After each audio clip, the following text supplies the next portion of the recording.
can everyone sing? Can everybody sing? Yeah, because you know, like there's what or does can that you mean? train That is singing? Like because there's kids who practice from age I 10 think- to age 18 and they're amazing singers, I but it's think- like when you start when you're 18 or a little older, Yeah. it's a little harder to obtain your voice a bit. I think you can train it. Like people can train. Like if you're tone deaf, people can train tone deafness. You can move past tone deafness, but you definitely have to. You know, as you're older, this is just a fact of life. As you're older, it's way harder to learn things. I mean, I'm starting to learn Japanese now, and I have to learn a whole entire new. That's far beyond English. Whole Ethan. entire new right?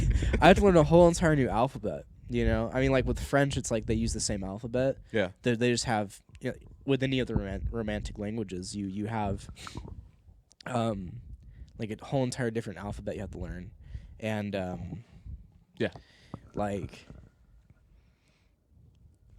So, but it's a Latin-based alphabet, like, you know. So Yeah, if you it's all decide to based learn on Latin. German, even like that's a little harder, but it's still like English letters. Everything is on Latin, but you know when you're dealing with, and it's crazy too because like Chinese, Japanese, and Korean, like they have similarities, but and I mean all the other like Asian languages. I'm trying, you know, like in that region, you have like similarities, but like everything's like a little different. Yeah.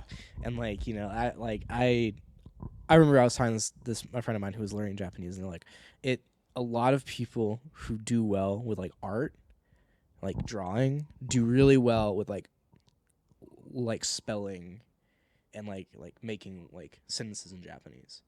Because a lot of it's like painting. It's like, you know, like like I mean, you know, you could kind of say the same for like our language, but like if English, like just Latin in general, if Latin based like paintings compared to like Japanese, it's like a Bob Ross painting compared to like Da Vinci painting, you know, it does like look a Michelangelo, really artistic, man. You like, know, like it's like Bob Ross compared to like the Sistine Chapel, like, you know.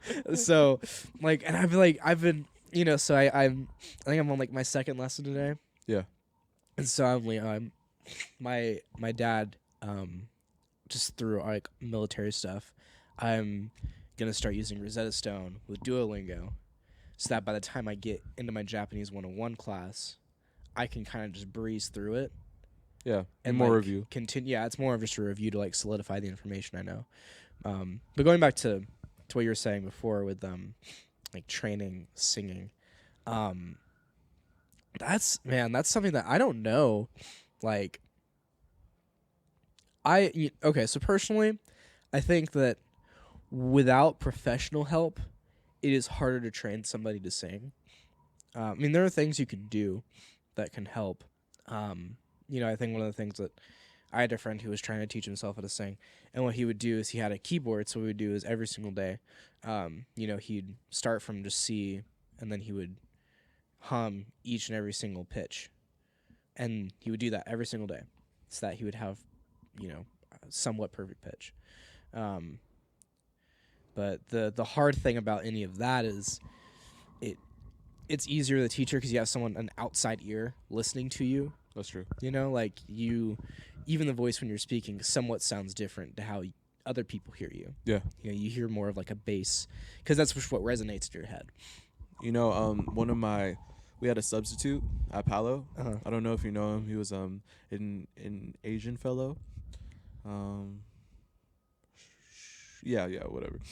I'm not gonna try to describe his physique. I don't know. It's too difficult. Like, that was years ago. But he had said in class that he found his voice because he used to sing to a wall. So then he would hear himself. Oh, yeah, I do actually. I think I kind of remember him. Oh yeah, because he probably told that story everywhere. He also said that he was one of the people to invent the internet. Which is insane. No way. Yeah. Why would you be a substitute teacher? He said that he was part of the core team to invent like the internet. Fucking insane. And like, yeah, so I guess like whoever's How much whoever's money head honcho. Do they make any money off that, do you think? He might. No. You never do. The first people never make money off shit. The first people are always the ones who have, like, I don't know who said it, but it's the first person to do anything is the one who has to pave the way. So they're never going to reap any of the benefits that the other people I mean, gonna I don't do. know. Michael Jordan made a lot of money. That's just what I'm saying. Yeah, but someone like No, I know there were people before, people before Yeah. him, people before him. Well, and I had that's like one of those things. Like Albert Einstein probably didn't make as much money as Stephen Hawking did. No. but No. But Stephen Hawking, like, I mean, a lot of his whoa. the computer just fell down Almost. in dramatic fashion. Yo, what Isaac Newton had Isaac Newton Had a was getting horrible no life. pussy his whole life. Died a virgin, like Because he was like, I'm gonna dedicate my life to doing this math shit. Hey, you know what though? I'm not gonna like say anyone's less of a like man or woman, just less of like a it's like person Yeah. for not having sex. Like, do you? I mean, also at the same time though, Isaac Newton died a virgin. He had never once like.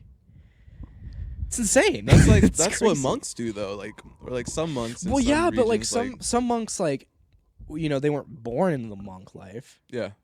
That's true. They usually find that later because Right. they had a troubled childhood, and now it's like, all right, now I gotta cleanse myself. Your wife and your child all died in a car crash. Like, what else is there to do? Besides not get laid. besides not like become an alcoholic and like just really just fucking go off the deep end. You know, wait, can we go back to what we were talking about singing though? Because I had Yeah, this- right on topic. But like, I was thinking, I think I told you this yesterday. Because I was watching a Snoop Dogg interview, or rather listening to like a podcast. Yeah. He was talking about how the best things he's ever made were just came at ease. Like it was really easy. Like, or not like easy, but we call it like if you went into the booth, it kind of It just was sort of like a natural progression. yeah, like it was just very I don't know what you man, why are the words slipping from my brain all of a sudden now that we're recording? But the best things usually come when you're not trying as hard. Yeah. And so like I'm just imagining like children just learning how to like develop a skill when they're like this young, and they're like there's these sponges that don't know anything, and then Well, when you're a kid, like you don't take anything like seriously when you're a kid. it's so hard to train a kid, man, to actually get them to want to do something. Like Right. to like I watch my 5-year-old nephew like all the time, and I even playing with his scooter, I'll be like, you want to learn how to hop? And he'll like fail the first time and just he'll get on the floor, start crying. He's like, I can't do it. I'm like, yeah, just try again. But it's so hard to motivate them, because if you spoil them too, like it's hard to like give it to them. That's definitely where you have to like, that's where the like parenting part of like learning persistence, That's like I think one of the things my parents really did teach me persistence well. My parents in like VeggieTales taught me persistence. You watch VeggieTales? That was your like hell cartoon yeah. of like Hell yes, growing up in a like Christian household, yeah. the VeggieTales was the shit, They taught was. biblical stories. Sometimes they strayed from biblical. They had like this whole entire thing of like Don Quixote. And it's like an asparagus guy who's Don Quixote, and you're like, what the fuck, like what the fuck? They used to show us VeggieTales in at Faith Lutheran. Oh yeah, man. Like There- that was one of their that is like curriculum. literally a like Christian youth staple. Having fucking your and it's so weird. Like it really feels like it, like almost like a like hallucinogenic trip, like just like oh these like the guy who created it, I imagine him waking up in a fever dream, and he's just like I got it, I know it's gonna make me money, I'm going to make an animated series where vegetables teach kids Bible stories so that kids will want to eat the vegetables. Like, what? That's crazy, because What? that dude was definitely on drugs. Seth Rogen was definitely on 100. drugs when he made Sausage Party. Oh my god. Had Also to be. I couldn't eat food for like a solid 2 weeks. It just was No so way. disturbing looking That at hot didn't even, dogs, bro. or just any Okay. sort of food. I'm like, oh my god. I can't eat a hot dog unless I know it's 100% like all beef. because I remember as a I kid. don't trust it anyway. Yeah, it's like as a kid you learn about it's like, oh, they put like horse toenails and shit in the hot dogs, Yeah. and like, you know, obviously like you know, you feel cheated because like as a kid, like I noticed this, you know, my nephew, he's like 7 now or something. I'm such a terrible uncle. I don't know my fucking. It's all right. It's all right. They just blend together. But I mean, this kid loves hot dogs. I remember as a young kid, I loved hot dogs. So like kids, they love hot dogs. I don't know what it is about them, right? Mm-hmm. As a kid, I remember feeling so betrayed. This is my first feeling of betrayal, true betrayal, when I found out, you know, when I hear from my best friend, they put horse clippings in the hot dog. That's what they told you. What? They said horse clippings. Yeah, like I always horse heard, toenails like, and pig shit. dick. I've always heard that. Like it was always like every part of the animal. Yeah, I think that was that's a Mexican what we were thing, saying. though. Like literally just every single part of the animal. You know, and I'm like, oh, like what the fuck? Because if you go to like even other countries, like it doesn't matter if it's the same animal, the meat always tastes a little different. Like Right. Like when I went to my dad was stationed in Germany, so I got to go to Frankfurt, and then it was the Ramstein base. So we went there, and it was, you know, all the bases are Americanized, but like they've always have like a few places that are kind of authentic to the country. Yeah. So we on base at the BX, we went to this German restaurant, and all they have is sausage and pork. They don't have like, I don't think they have like Insane. a large amount of cattle. Right? Yeah, they things don't. like that. It's So mainly like pigs and shit. I'll show you a picture. I might be able to throw it up on the pod. Yeah. But it's literally like they gave us this like bowl of like of boiled sausage, and like it was like white. Like I've never seen a white sausage I can't before. do that, bro. Yeah, bro, it was almost impossible to eat, because maybe that's just me being a picky eater, but definitely like it's like a whole menu was just sausage and just pork and shit. And when I went to Mexico too, because like I've been down there a whole lots of times, my mom always tell me like you don't need to eat the sausage. You don't need to eat the pigs. It's actually like not that great. And it all like even like the texture and like the Mexican like hot dogs, weenies, like it's just so soft and like gelatinous almost compared to like American food. But I don't know if that's the real shit though, because like America always advertises their food to look like advertises their food to be like the best, but then they like put all these GMOs in it or like all this other shit. Like I don't know what's the real deal or not. Like if this German sausage is actually what I'm supposed to be eating. That's a crazy sentence to say, but like, yeah, oh my god. But you feel me though? It's like, right. I don't know what they're actually putting in our food, man. That's, you know, and that's one of the things that I remember. I think I'm sure this is a conspiracy out there, but I've literally just developed this conspiracy right now, this instant. I think so. Forgive me if it's not fleshed out. I think that like the media, right, child-based media, they all have the agenda to push like sweetened processed foods, because you notice how a lot of like children's dislike for vegetables, it kind of stems from watching TV, having to be like broccoli, ugh, you know. Okay, but I'm like, I see that. you know, because I'm wondering like if you just took a kid and you're like, all right, so you're gonna watch History Channel and eat broccoli. You know? It sounds like a fucking terrible life, but like, you know, you're gonna do this and you're gonna eat broccoli and you're gonna shut up and you're gonna like it. Is that would that kid actually like vegetables? Yeah, probably. You know, can like easily brainwash like a if kid. you just like it, like, because here's the thing, man. I remember it's been like me not liking vegetables has been so ingrained, like in me. Like I still to this day like sometimes don't like vegetables. I like definitely have to be like sometimes I gotta force it down, and it could be, you know, it could be the way that it's all prepared. Like, you know, I know like university food is just like straight up. NAU has like terrible food. What are vegetables you stray away from? Like where are your vegetables that you're like I'm not gonna eat that? I don't usually like broccoli, cauliflower.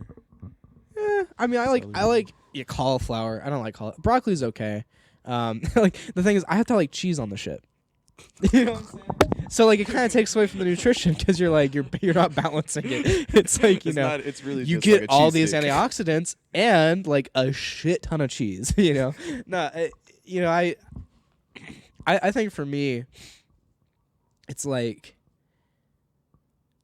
I don't even know. I think the ones I stray from, at least to some degree, like I and it's just a regular thing. I can't stand tomatoes.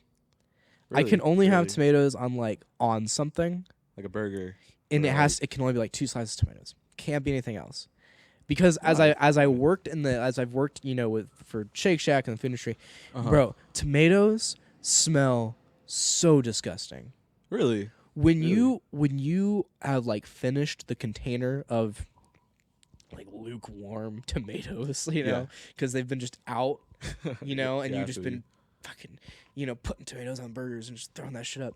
When you finish that lukewarm thing, you take it to the back and you're like dumping the juice out and you're putting it into the back of house, just it hits you, man. And it's like Yeah. it's not a recognizably bad scent, but your brain is automatically like, like I Yeah. hate this. It's disgusting. Yo, you saw the people out there. There is no restaurant or place I've worked at that's actually followed like a real health code. There's never been a place. Well, I think, I mean, obviously, like I've been trying to get you we're trying to get you hooked up at Shake Shack. Oh man, health code, bro. Health code is like I understand it, but goddamn, is it just such an inconvenience? I kind of felt you when you talked about like just like those recognizable smells. Like Yeah. at Jamba Juice, like they would get these big boxes of bananas, and like there's like a banana like in my kitchen doesn't smell like anything. Yeah, right. But just some reason like. The way that they just freeze pack it, and the moment you just like rip open the plastic with the knife, and like exactly how you said, you just get this whiff of it smelled like chlorine almost. I just don't know what it was, because I think maybe the moisture of the bananas has been trapped for so long in the freezer.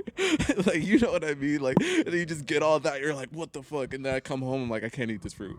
I can't. Yeah. Or even like smoothies in general, because like that was all I ate for like a solid like year and a half. Like every day after school, I barely had lunch. I would just like drink like 3 fucking smoothies. Was this while you were working at? Yeah. Oh my god, bro. Because I was making like minimum wage there, and I got a lot of hours. But if I wasn't eating that, the only thing like in the plaza of Jamba Juice was like a Burger King. Because that's all I could afford at that time. I could only afford to eat at Burger King. I couldn't like go to like I couldn't just go to BJ's or like the Islands like right there. Because imagine. Oh yeah, I'm on my 10-minute. I'm gonna go to Islands real quick. Yo, we didn't have a 10-minute though. It was like our store was so slow that you could kind of leave if you wanted to. Like if you like because we only needed 2 people. Oh my god. Like we max 2 people. Like so it's like, you know what, like Aaron, do you want to go get some food? And like, yeah, no one's coming for like 2 hours anyway. Just like just go get your shit. Hour. Your rush hour is like what, 10 people? That's the thing. Yeah. How do you make the profit? It has to be because the prices, just Yeah, absolutely. And there's people, and it's also the this regulars. Small smoothie costs $15. I think the smallest for some costs like $7. It's insane, man. And it doesn't cost like when you work there, you realize like you're like scooping all like the ingredients. Like there's no way this shit adds up to $8. Like no. The profit margin's like probably like triple than what the actual smoothie is. God, that's another crazy thing too, is just like profit margins in general. Just like learning about. I had a friend, and what she would do is she would buy things in bulk because it cost less. Yeah. You go to like a Costco or even not even. There was like this whole entire like app. I never bought anything from it, but there's this app, and it was just like like 20-pack Gildan White T-shirts for $2. Because she's buying them in bulk, right? You go to Target, one of those costs like $8-9. Right? Yeah, at least. So like I was like, what the? I remember looking. I'm like, holy shit, they make so much money off of people make so much money, and I know it's like because of inflation, Yeah. Because I mean, like you like watch. I mean, I remember when I grew up, I would always see my mom would always watch like Waltons.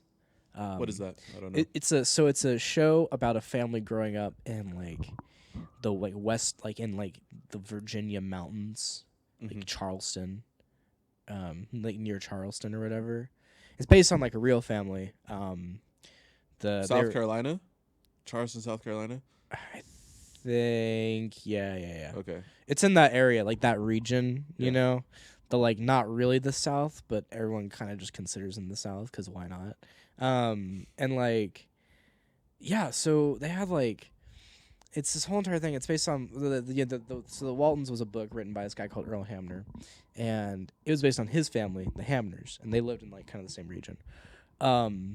So anyways, their whole thing is like, oh, they've like owned this plot of land, like owned a big portion of plot of land on this mountain for years. I mean, years, man. I think it is Virginia actually, like Richmond, Virginia, is where it's by. That's where it's by. And so, yeah, so for like years they've owned, and so it's basically about them growing up in the mountains during like the I think it's like 1950s. So it's like after World War II, they're kind of growing up in the 1950s.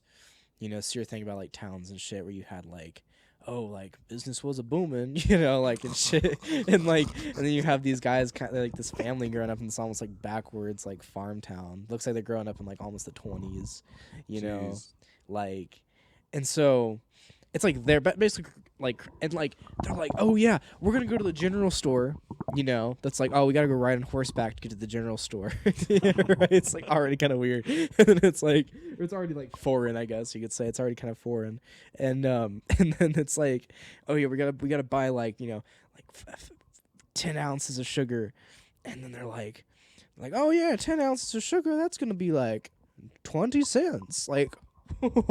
What? Bro, they're like, not even that. Yeah. They're like, yeah, we got Ma's 5 pennies here, so we're gonna take that T-shirt. We'll take 5 apples. We'll take a bushel of whatever, a dozen eggs, milk, and sugar. They fucking take this off for like 5-10 cents. Yeah, that's so annoying too because it's all fucking coins. Right? You go to Mexico, oh my man. God. Like I think all coins. I think we just need to like end coins in America. Yeah, they're stupid. End coins in America. They're I'm dumb. tired of, you know, because like the thing is, I don't. There's no. It's not even practical for wallets. No, they always fall. Like they have like you know how your wallets have like the little inside pockets. That doesn't That's do usually shit. no. It doesn't falls do- out every it doesn't do fucking shit. time. I remember using this once, and I wasn't even using coins. I had my wallet and I had coins in the wallet. I opened this wallet up. And just all these coins just fall out of my fucking You're wallet. doing that in front of a girl. That shit Yo. looks so stupid. Yo. I've definitely done that. I'm Nah, like, oh, let me that's when you act like it didn't happen and you just walk away. You just yeah. someone will pick it up. I don't. They are very impractical though. I think It I really watched is. something like the penny. It costs like 7 cents to make 1 penny. Right? Like we would save so much money if we just stopped. We were just like, we're done, and then they just need to do like a trade in. You just trade all your pennies in. Yeah. Do you Simple. know what I think that is though? I think it's like Americans have this obsession with like history and whatnot. Oh my God! You Totally. know, like recently, like when they like these in the South, I don't know where it is. I'm so sorry, y'all, but like they took down this statue of like a slave trader. In the South, you know, Right. like, and for years now, I've been seeing like people like protest like Confederate statues and flags and memorabilia of like all shapes and all sorts.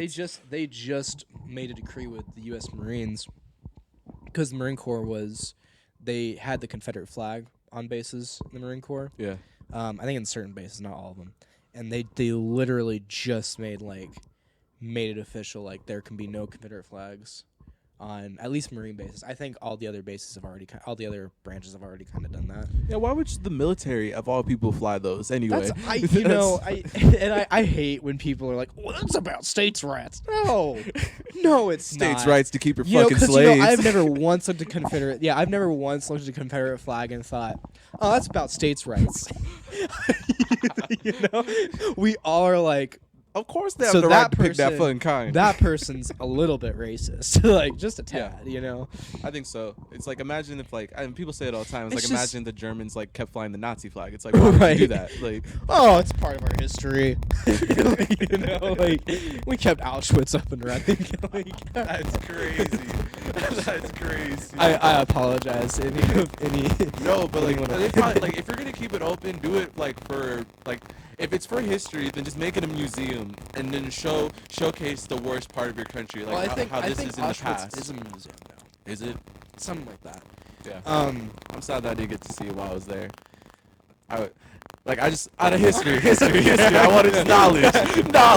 You knew the look I was giving you. Was not really like, why the fuck? No, no, I understand. I mean, like, well, okay, so I do. Yeah, I know. My brain really just had to process that interaction.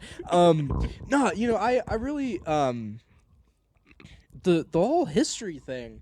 I think that's definitely like that's cultural, Yeah. but I think all cultures do that to some degree. Yeah. A lot of cultures of like, and it's a shame if you look at what's happened in like even like African schools nowadays. They learn British history. They don't learn African history. Ooh. Which is insane. And you know, a big portion of that is because during the colonialization period, a lot of that culture was lost because the British made it virtually impossible to find any remnants of it. So, Because that's how you control people. You destroy their Insane, history. You right? forget their past. And I've always had this belief.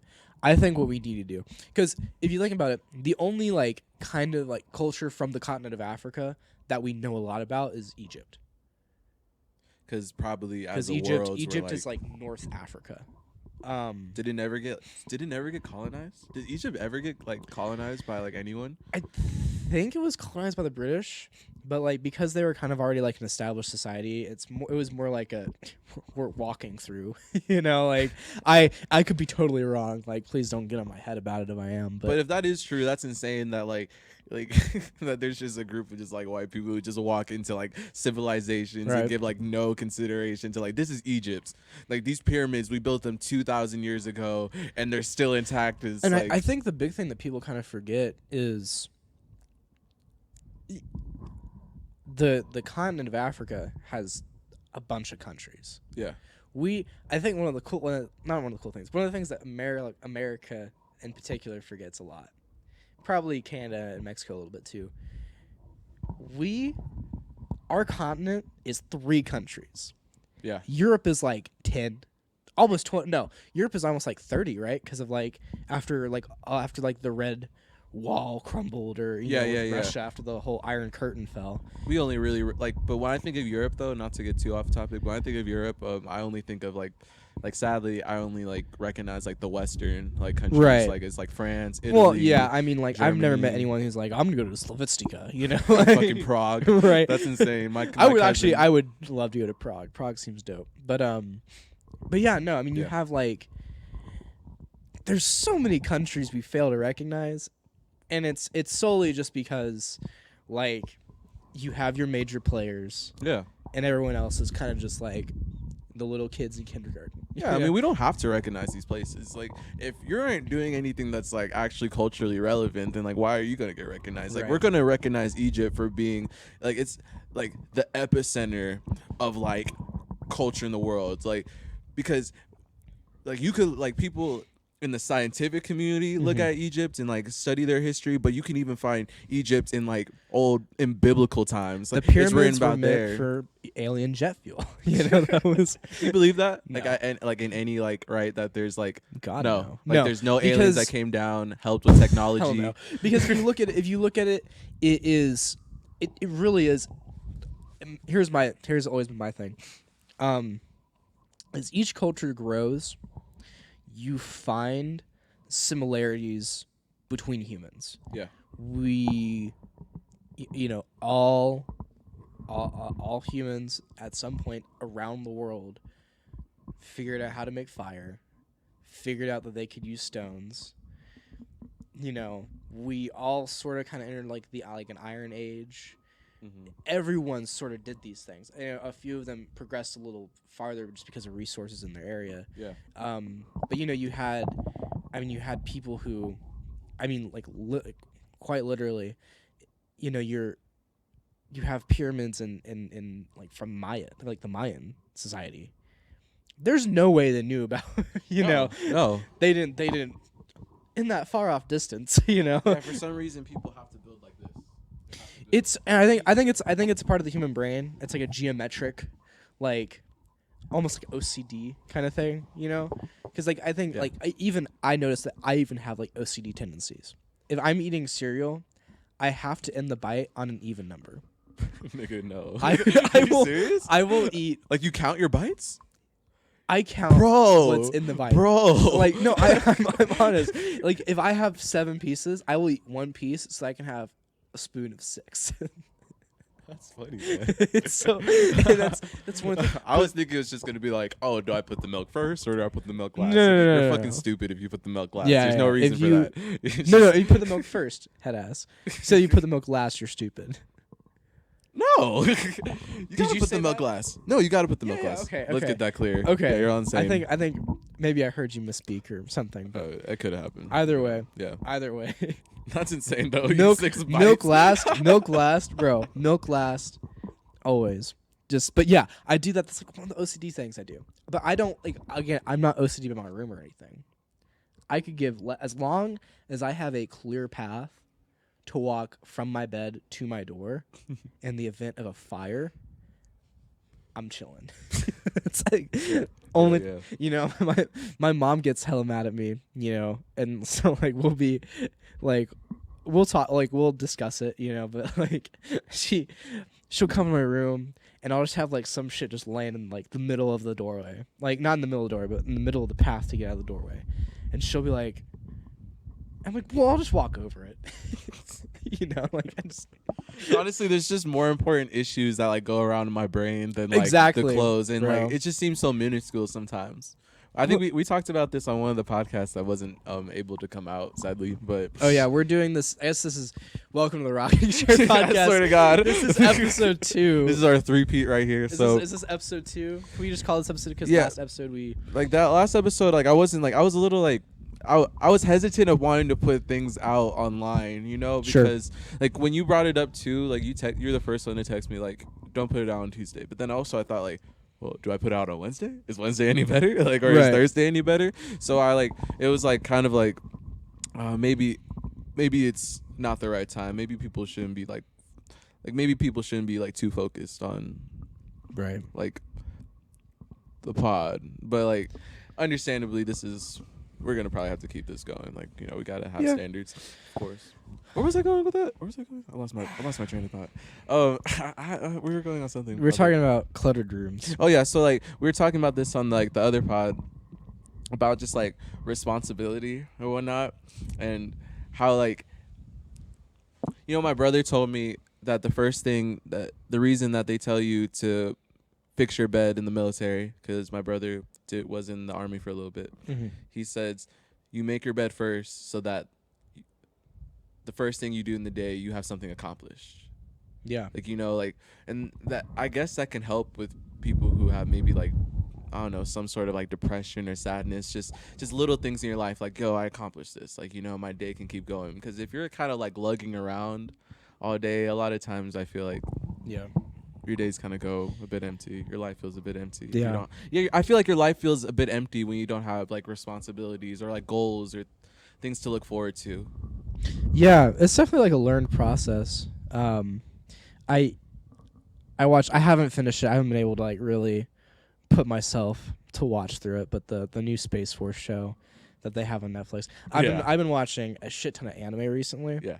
I just caught up to the dub version of Haikyuu, which is about volleyball. Probably the dopest shit I've ever seen in my life.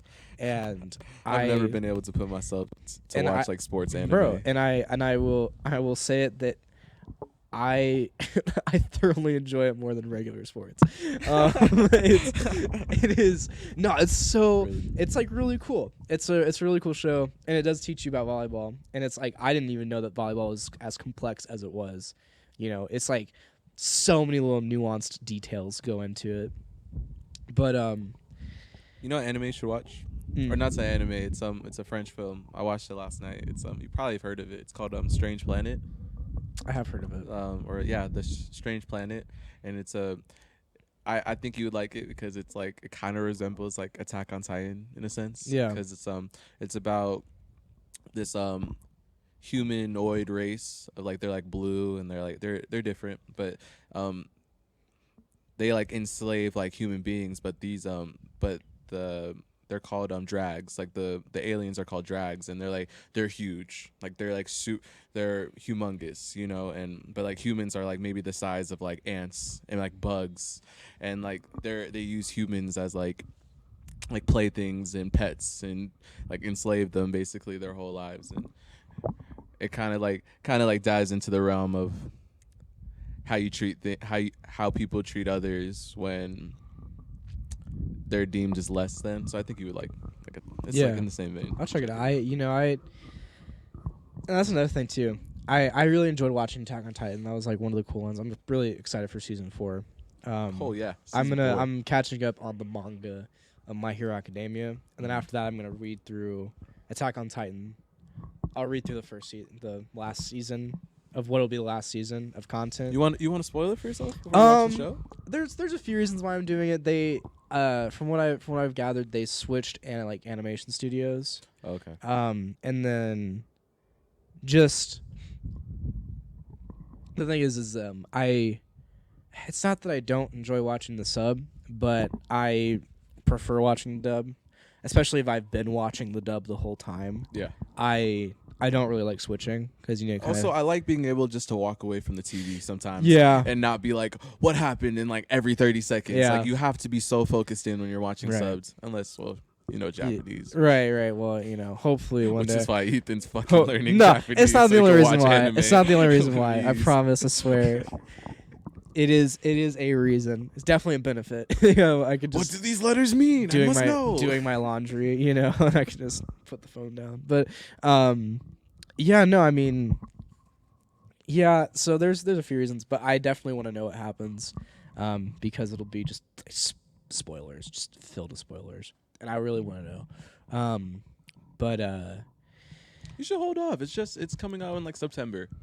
that's not the dub though. Oh no. That's just the sub. Oh, the dub will fucking probably it'll be like take, another another year. year. Yeah, at least. So it's gonna be a little minute. You don't feel like it's kind of I guess like you with most shows. Do you like when they do like the weekly release? Like some programs still like have that integrity of like releasing a new episode every week. Or are you like a Netflix dude who is like I want the whole season out? A little bit of both. And binge it. I feel like I don't enjoy the show as much. The thing is, I haven't like sat down and watched TV for at least 2 years now. I've mainly just been streaming content. And so I've definitely gotten used to having everything. I can just start something and finish it and then move on. But like like Game of Thrones is so dope because that it's so awesome because it's like you hold the conversation. Like every week's a new conversation piece, right? But then if Game of Thrones was to release like the whole like season at once, then it's like some people are on episode 2 and like episode 10, so you gotta wait for catch up, and there's still like room for people who just don't continue to watch the show. It's too quick. I like when like it's like episode 6 comes out and everyone's waiting, and then you can go to your friend like, "What did you think? And then, like y'all can have that." Yeah, but you still can have that. Yeah, but it's not as cool. Like it's not. To me, it's just not as fun. Like I think someone told me like I heard like imagine in like 50 years when, because there's gonna be so much content. There's already like 1 trillion hours on like worth of video on YouTube right now. So like by the time we're like in our 50s, there's gonna be like it's gonna be 100-fold by then. So like there's gonna be so much content, and like things are gonna be so spread out, and like people aren't gonna be like able to like relate to things. Like our parents could probably relate to like watching like an old show like Fresh Prince or something, right? Yeah. But that's now it's like these. When we're old, it's gonna be like, oh, do you remember like the blue-haired ninja dude? And then you're like, no, I don't. And then you gotta like explain it to them and hope that they go watch it. And it's cool because it's like people can share new things that they've never seen before. But it's like I just want to be able to go up to someone and be like, let's relate to something because we both have seen this. You know, you don't have to like. Okay. You feel Yeah, me? I feel you. I mean, I'm sure when I'm older, I'll find more of an appreciation for it. Yeah. But I think because I have so much going on, it's just like way easier for me to just sit through and just, I mean, like, and the thing is, like, I mean, I did kind of the same thing with, like, The Walking Dead. I think the last series that I sat down and like watched weekly was The Walking Dead. Yeah. So, but That was like one of the that was one of the later shows that definitely released. I would say like that Breaking that fell Bad. off though. That fell off. Yeah. I haven't forget. finished it. For me, it was like right after they killed Glenn. I watched that season. Like I watched They Killed Glenn. Abraham Then I watched the and- next season, but then after that, bust. Yeah. Couldn't continue because it was like at some point it's like when Same like different you can't people, turn up same zombies. bullshit. Like it's like this is literally like it's such a cycle, man. It's annoying to watch at like past like season 5.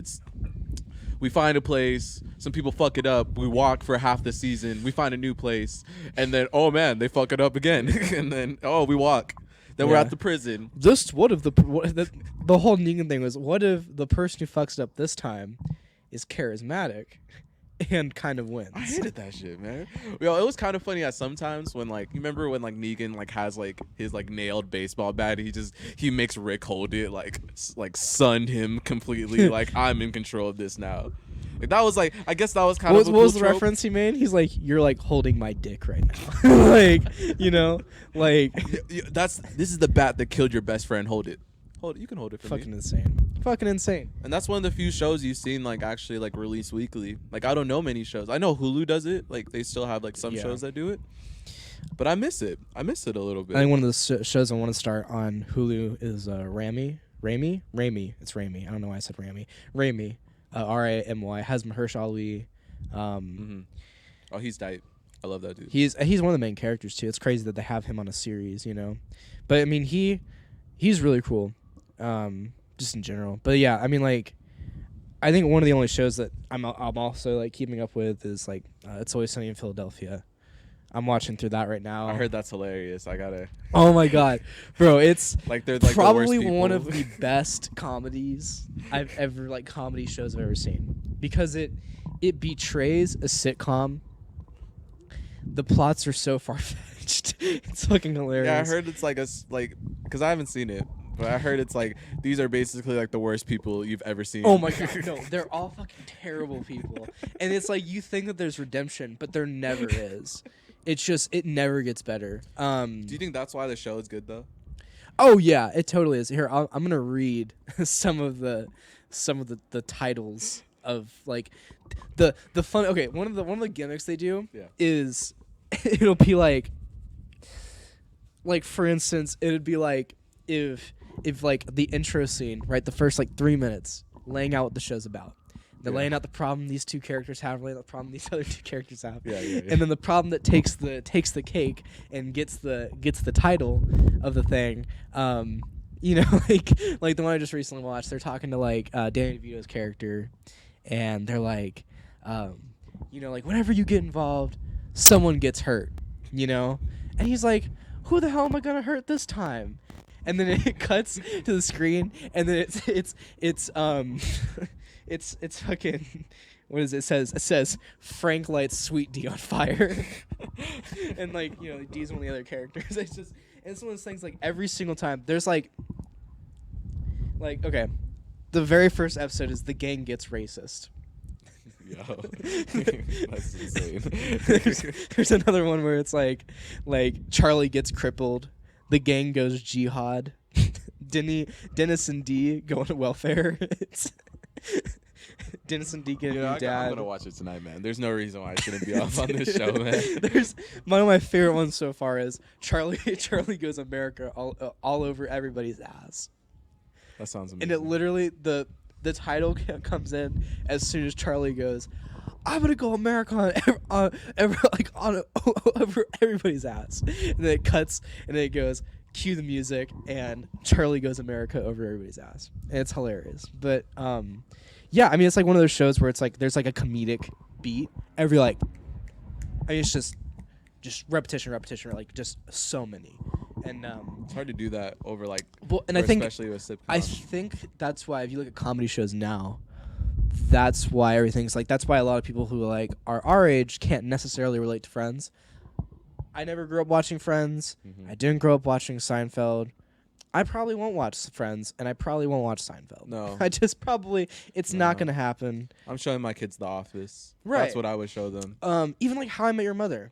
I tried. I think I got to like the 3rd season, and I was like, I can't do it anymore. I know fanatics of How I Met Your Mother. Like, oh my god! friend, I remember there was this one person I used to talk to, and I remember one of the things that we had talked about. That was one of the first things we talked about. So I was like, oh yeah, I was like, this one I was watching The Office again. And I said something about The Office, and she goes, oh, I love How I Met Your Mother. I'm like, all right, I'll check it out. I remember the first episode, you have like the candle after, and you're like, shit, like, and I love it because I like shows like The Office, Parks and Rec, just in general, because there's no like, I think you've probably seen the video, but they did this thing with Friends where it was like, whatever the main character. Ross, yeah. Where they remove all the canned laughter and Ross looks like a fucking psychopath because he's taking all these super long pauses after saying something that's kind of funny. What's something you would say? You'd be like, I don't even know. The funny thing is, of course I had sex with her. Oh! And then literally the pause is just watching his eyes. And you're hearing the laughter in the background. That must be so strange to record. Like, well, they do it like they do it with like live studio audiences, kind of. Is that a real live studio audience? I've heard the same laugh track used in like 10 different shows. Well, no, the thing is I think not every single episode was live. Like there were a few of them that had live audiences. Oh, okay, that makes more sense. I also instruct the live audiences too, though. They'll kick you out. They'll kick you out. They'll literally have, all right, when you see the panel, when you see this, you laugh. When you see this, you have to display shock and awe. I would love to be one of those guys. What the fuck? Just in the background. But that's why shows like Parks and Rec and Office are great, because you actually had to be funny. Yeah. In a sense, like it couldn't be like subpar humor, and they did have like like it's dry humor. It's just so dry, and like this is what life is like. Life is so dry and just stale. And it's kind of contextual. Yeah. Like, but like everything in Friends is a contextual reference. Everything is either a reference to the 90s or it's a reference to something that has happened earlier with the characters. Yeah, in The Office, and so it's more it's like funny within that. It's like funny because it's like, oh, okay, that's funny because.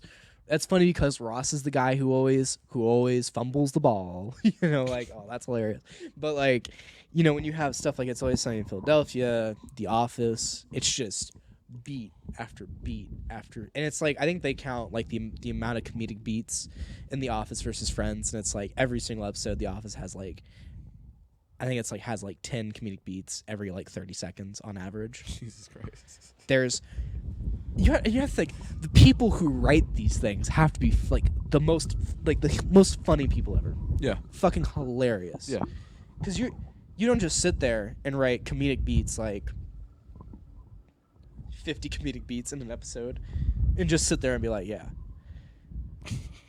No, like hilarious. Yeah, that shit's funny as fuck. Do you think it's because like when you watch Friends, it's just like, my mom watches soap operas every night. Like they're called novelas in Spanish, but she watches them every single night. There's no real plot, but it's just mindless entertainment. Because people who come back from work don't want things that are serious, or that have to make them think. You come back from your 9 to 5 and you turn on Friends, and it's like, just. Oh, a glimpse of happiness in my day. Yeah, I fell asleep watching Friends. Oh, did you watch the rest of the episode? Nah. Didn't need to. I fell asleep. Okay. I'll wait for next episode. The same shit will happen. No, basically, it's every single time. And I know for, like, It's Always Sunny in Philadelphia is hilarious because it's like, it's always like a weird, just like one of the episodes that I just watched was like the gang deals with the North Korean situation. What the fuck? the North Korea situation. It's like every episode the gang deals with. it's like the gang or like a specific character, and it's just like they have like the one you always know the joke will be there, and it's always the beginning when the joke is like the character says this isn't gonna happen or this is gonna happen, and then the title is literally like just what they just said. But it's just funny because it's just the repetition, and you're seeing it and you're like, oh shit, So yeah, it's hilarious. They have these really fun. Watch it if you haven't. But yeah, I mean, just in general, like weekly shows and stuff. I haven't watched a weekly show in a long time. I don't think I will for a while because I get tired of like the same plot. As someone who like screenwrites and does these things, I'm tired. I like tire of like the same plot over and over and over again. Like you were saying with The Walking Dead, you get to a town, someone fucks it up. We walk. The zombies aren't even the fucking Walking Dead. It's literally the whole group. It's just the difference is how they walk. It's like something gets fucked up, we walk in the group. We go to a new town. Something gets fucked up, we get split up. And now we're in weird dynamics. That's it. Like, and after a while it's just how long do we have to walk? Get a car. Swear to God. There's definitely there should be a lot more cars in that show. There should. There's not. It doesn't make any logical sense. You know what I want to talk about? Like, okay, so I'm gonna like explain a little bit about like why me and my brother got into like an argument. It wasn't like a real argument. So like for the people who don't know, like so I came back from California yesterday, and it was about like 11 o'clock, and my brother had turned on a podcast. It was called It's the Fighter and the Kid podcast with Brendan Schaub and Brian Callen. And that's funny that he brought it up or like he played it because like the night before that happened, I was watching a video and it was Joey Diaz talks to Brendan Schaub about not doing comedy. And like, are you like familiar with any of these people? Have you seen like Joe Rogan or like any comedians like in like LA that like scene? I mean, at we all? got Joe Rogan, but Like like Joey Diaz by is chance? he like within that group? I think I've heard of him. Like he's like the bigger the bigger Cuban dude.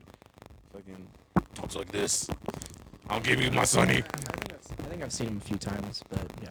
So like basically like Brendan Schaub is he was a UFC fighter.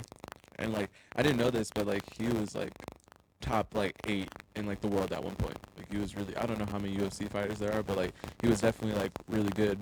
But eventually like he got into like one of his biggest fights, he lost, and like at one point Joe Rogan kind of like talked him out of doing fighting just out of his health. Like there's no need, like you're not gonna get any better at this point, and there's no reason to see like you get your brains knocked out. So he eventually so after that. He had this like successful podcast with them, like the two people, but Brendan Schaub eventually wanted to pursue comedy. Like all his friends are comedians who've been doing like comedy for like 20 plus years, right? And like so like because Brendan Schaub like has like this like podcast and he kind of has like a personality and a following, like he was able to get like a special like that, you know what I mean? But like his first special wasn't received well. I don't think. Yeah, like I watched it and I was like, it was all right, Yeah. So like when he brought it up, I was like, my brother played it on the radio. I was just saying like, oh, did you see like the Joey Diaz is like talking like Brendan Schaub out of doing comedy because here's how I looked at it. I was like, a lot of these like comedians like they start from like the ground, and they go to like all these like clubs because they're like because they can't get, obviously they're not gonna get special right away, but they do it because it's like working out at the gym, to get like your comedy skills up. And I was telling like my brother, I'm like, man, it sucks that like Brendan Schaub like was put on this pedestal, like he got the special, but he hasn't been able to like work out like comedy for that long, and I was imagine someone who's like barely like made any music in their life, and then like they get signed somehow, and then now like their first commercial album is probably not their best work because they because they just haven't had the time to work. So like we got into this like conversation about like artistic freedom and whatnot, and like what I think I would want to like tell like the fans, the viewers and whatnot is that I you see when you have like success, like I think people like I think people think money and success are in the same vein, are in the same line. But really I see like success and money as two parallel lines that coincide with each other, but they're not the same thing. And my brother was telling me, he's saying, so if you were an artist and you were offered this amount of money, like right now, like a shit ton of money right now, and to sign, like you wouldn't do it. And I said, I don't think I would. Not right now. And he's like, why wouldn't you do that? Like, why wouldn't you sign? Like, they could give you everything. It's because, like, first of all, no one's just giving anyone $1 million.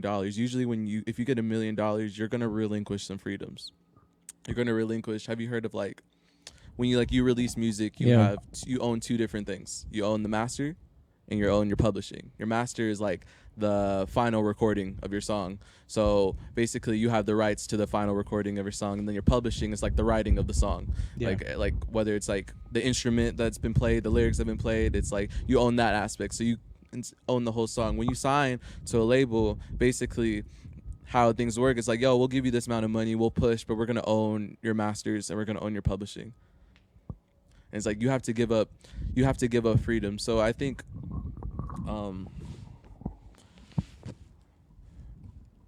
what people shouldn't do right away is that when you're in any field of creativity, if you're in the field of creation, your goal should not be to sign right away. Because, these labels, they find these kids who they know aren't making a lot of money already. They know they're struggling. It's like, oh, here's $50,000. You just owe us 5 albums. Oh, you owe us 5 albums in the next 6 years. And we own your publishing and we own your masters. Right. And people, and like kids will just take that deal. Kids will take that deal because they know for a fact that they've never seen that much money before in their life, and they're not really thinking of their like career and their future. And when I was talking to my brother about that's how I felt, I was like, a lot of people don't realize that if like maybe Brendan Schaub should have waited on doing like his special right away, because maybe it would have been more beneficial for him to put in like the bottom work and to work on his comedy and to actually get that experience and then release his special, so that when people actually look back at him, that they can see like all his work and be like, man, great work. He's done great work across the board. Not like, man, you remember the first 3 when he was like iffy? Yeah. You know what I mean? Like it's hard to put. It's really difficult for any artist when you have to. When you're like your whole work's on display and it's like your biggest one, but it's also your first one. So that's why I was also telling him, I was like, I don't think Brendan Schaub is gonna receive. No disrespect to him if he ever listens to this, of course, like he's a great dude, but it's like I don't feel like shit. This wind was dying down after a second, bro. This the video's about to be shaky because the phone's been it'll be alright. Yeah. Okay. So like, welcome to the shaky cam. But I was saying like. I was like, I don't think Brendan Schaub is going to receive that much respect in the comedy world because he hasn't like really developed his like comedic skills, but now he has a special. And yes, there's nothing wrong. Like he's getting the bag, he's got the money, but I feel like for an artist that wants like a successful career and like wants to look back on for the stuff that they release, that you might need to just hold off on getting the bag and really invest more into yourself. And he was saying like, so if $1 million came your way right now, you wouldn't take it? I was like, I don't know. You gotta see the contract. What's the stipulation? Like that's what I'm saying. No one's giving. No one's gonna give me $1 million. There's always a catch. Yeah. Like no one's gonna give you $1 million. And you see this with artists now all the time. You'll see that like this so and so got some. Recently, like most recent example that many people might know is like Meg Thee Stallion, for example. Like in Houston, she signed to like a local label. They signed her for like a shitty amount of money, and she owed albums. But then she got signed to I think Def Jam or just a bigger major label. And now she's having like real problems in between, like when she's allowed to release music and whatnot, you know, and Right. that sometimes can really sabotage someone's career. And my brother was said, so, but that might have been, you know, how about I say this? Like, we were watching a Dave Chappelle um special, right? Mm. And Dave Chappelle says, actually, I lied. This is also like one of the Snoop Dogg interviews we watched. Oh, He said Right. there's two people in this world. You're either gonna be a pimp or you're gonna be a hoe. Right. And this is my words. So Ethan, what do hoes never say? Hoes And- never say no. Oh, okay. Hoes Hoes never say no. never I was say- about to say no, and then Hoes never say well, no. yeah. Because when you're a hoe, like, no one wants to be like slinging Yeah. their body. No one wants to be selling their body. No one wants to be working the 9 to 5. No one wants to be grinding on the ground, because it's just not a happy way existing. But when these artists get like the chance, like when they see all this money coming in and they've never seen that much before, they're so quick, like, this is my only chance. This is the only one I got. And I was like thinking about like all the successful people that have walked away from money and it ended up being the best for them. Like, I was just Yeah. seeing like Dave Chappelle recently walked away, or not recently, but Dave Chappelle walked away from $50 million. That's crazy. Like, he had the Chappelle show. He was doing great. He was probably already pretty successful in like the stand-up world, but he knew it just wasn't the best bet. Right. So he walked away from the 50 mil, took off from the face of the earth. He moved to South Africa for like hella long, came back, invested more in himself, and he got like $60 million afterwards. Yeah. There's other comedian, Andrew Schultz. He talked about how originally no one was signing him. No one wanted him. He couldn't get his special out there. And eventually someone offered him $1 million. Someone offered him $1 million. And he thought about it. He's like, he's been doing the YouTube shit like for a really long time, like, and like he's actually been getting a lot of views, and he said no to the $1 million. Came back a year later, dropped another special on YouTube, got a bigger following. I think he got like 2+ now.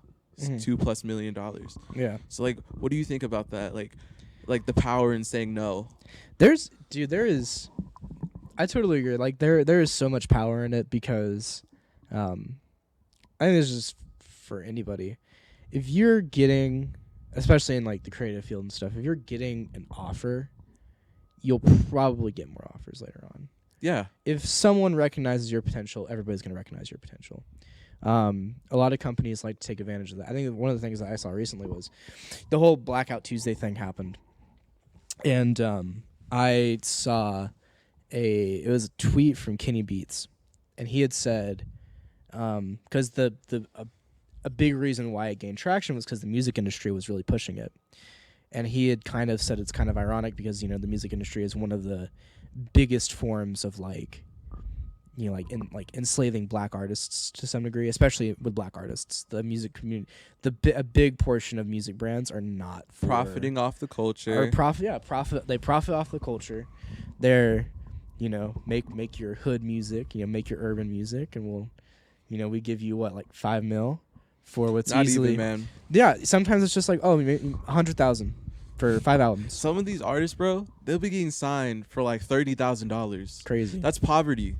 And Literally. you have to give them 5 albums, and like that's the scary part. It's like you would really like some people.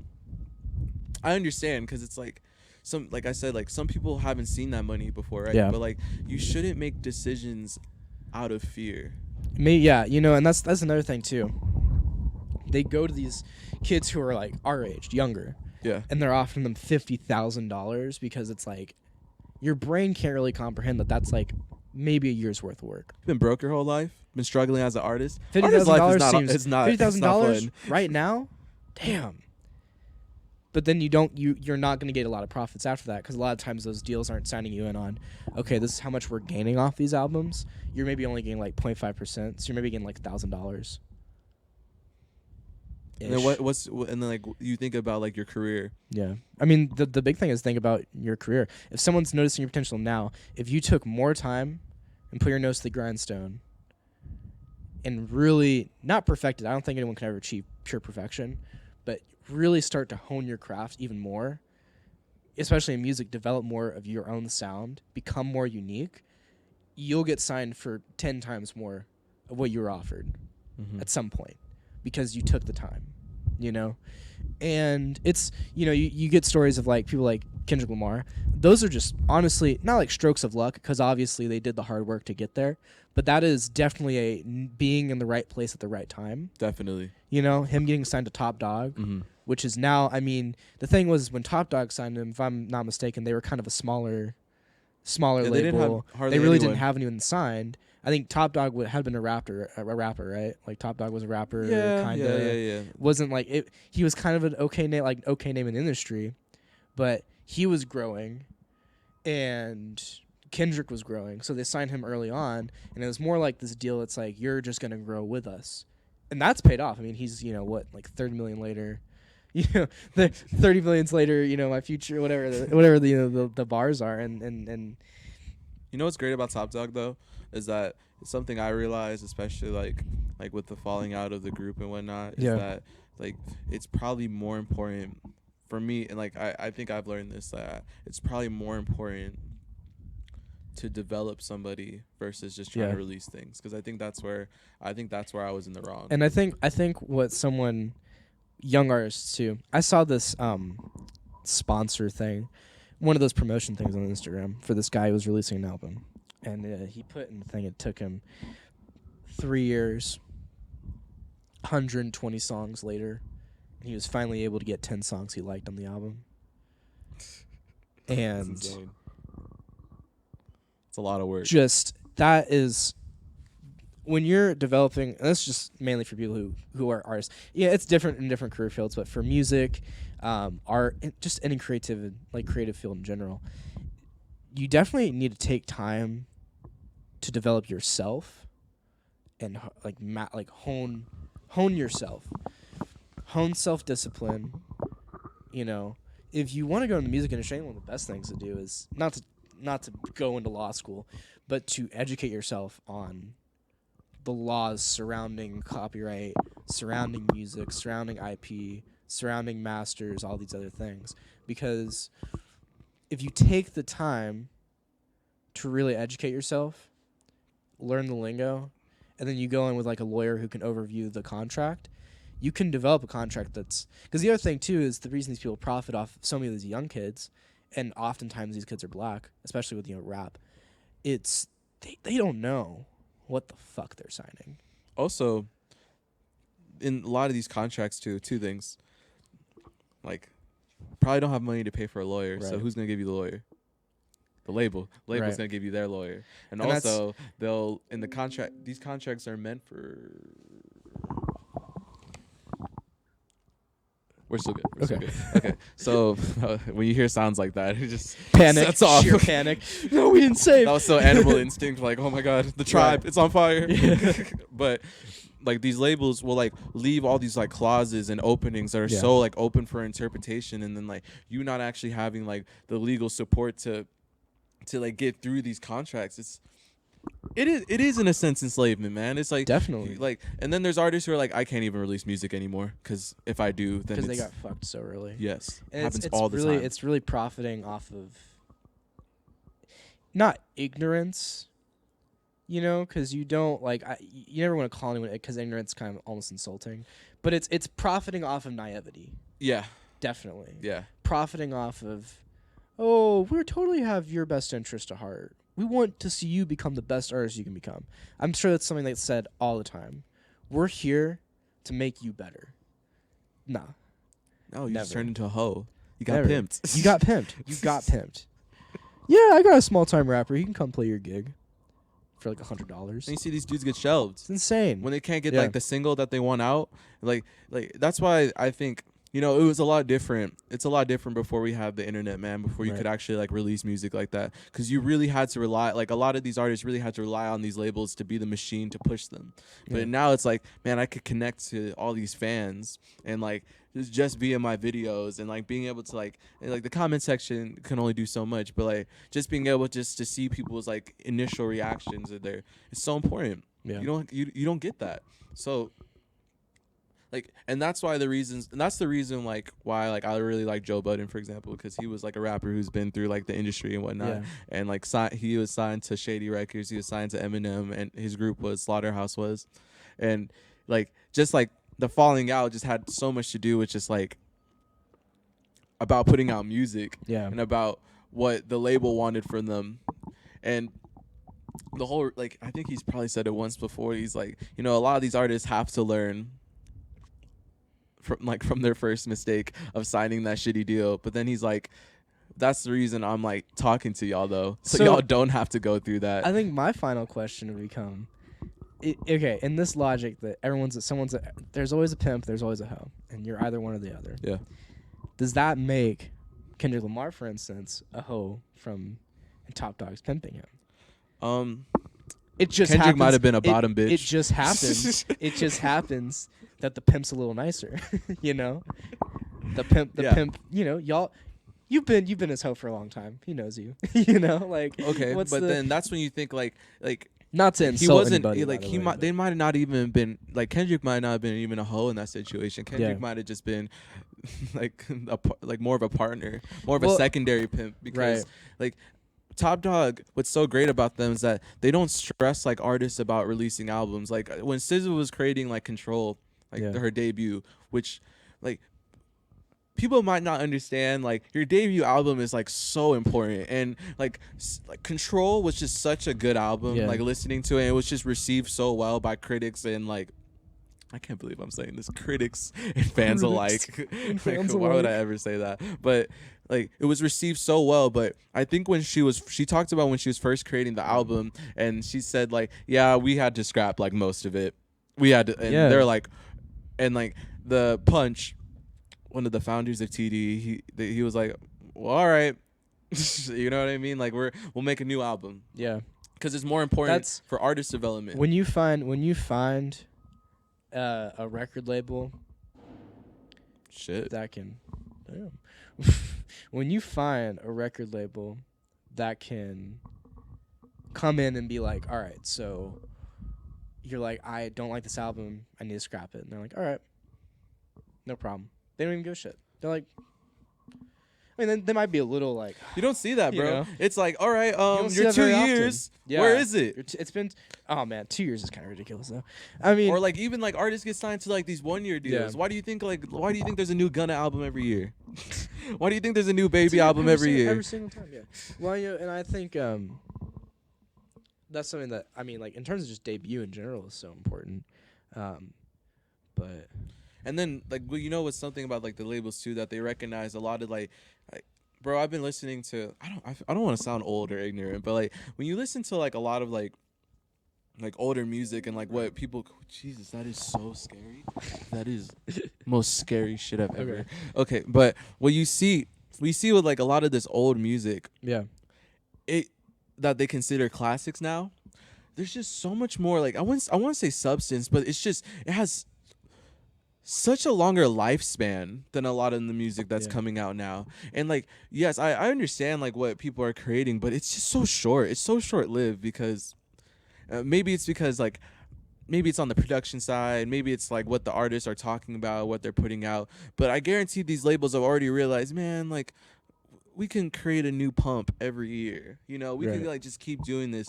Like, so that's kind of like the downside of like the internet, and also like downside of having like so many people want to be like artists and like rappers. But which is not a problem. It's great. But what I really want to like urge, especially like when I get older and I'm able to talk to like the younger kids about what the do's and do nots of like this industry that I'm trying to put myself into, is that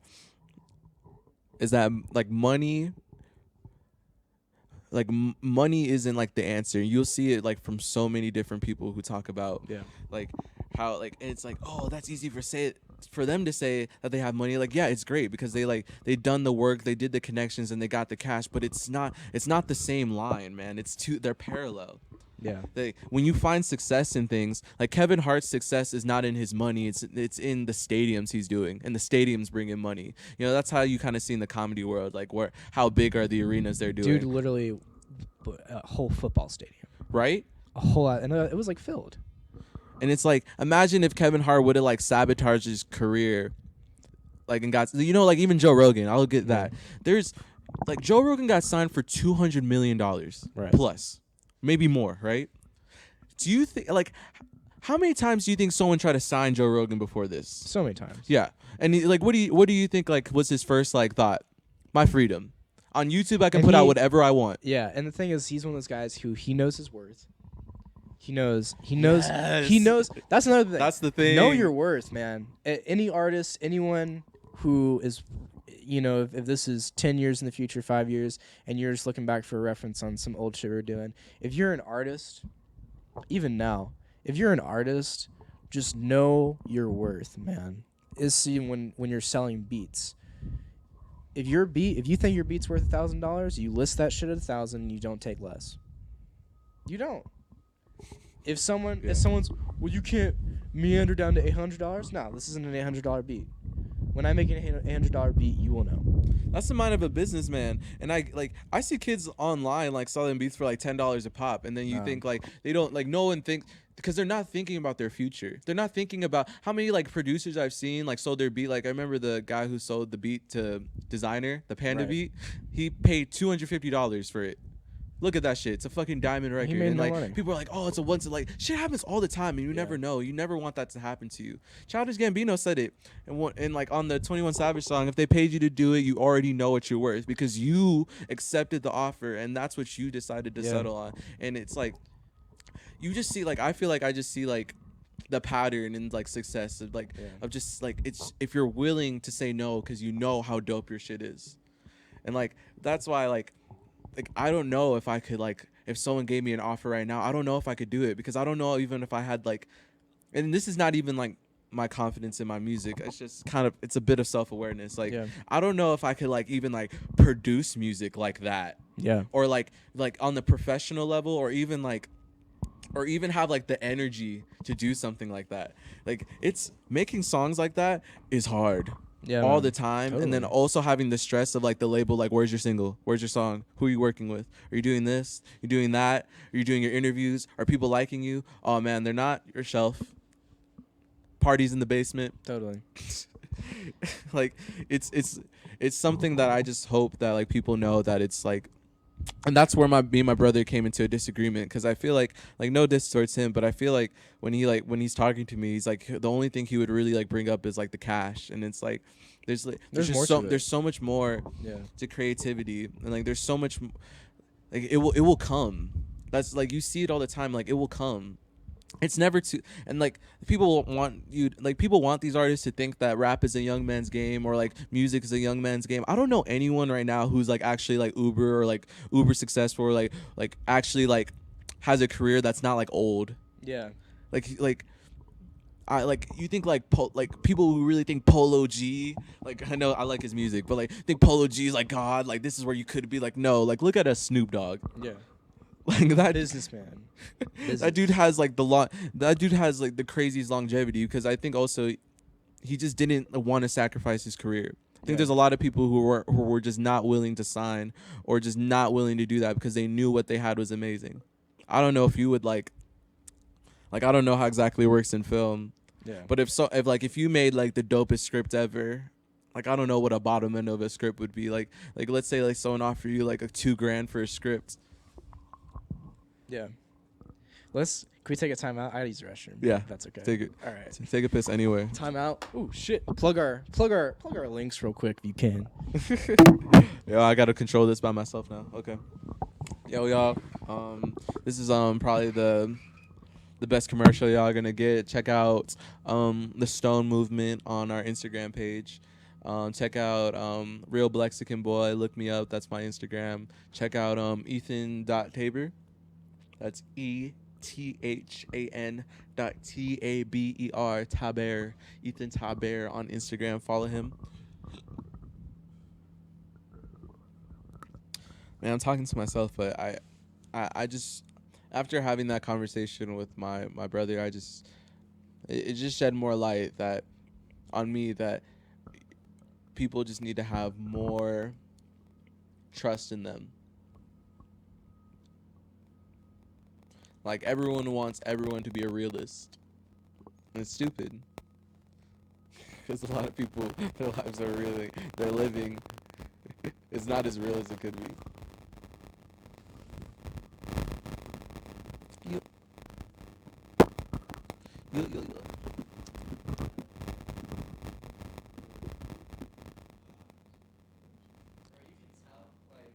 You can tell in the video you'll be able to tell this is exactly what it was that I needed to use. Fucking just laid back in his chair, calm. As soon as I crossed my legs, that's when it hit.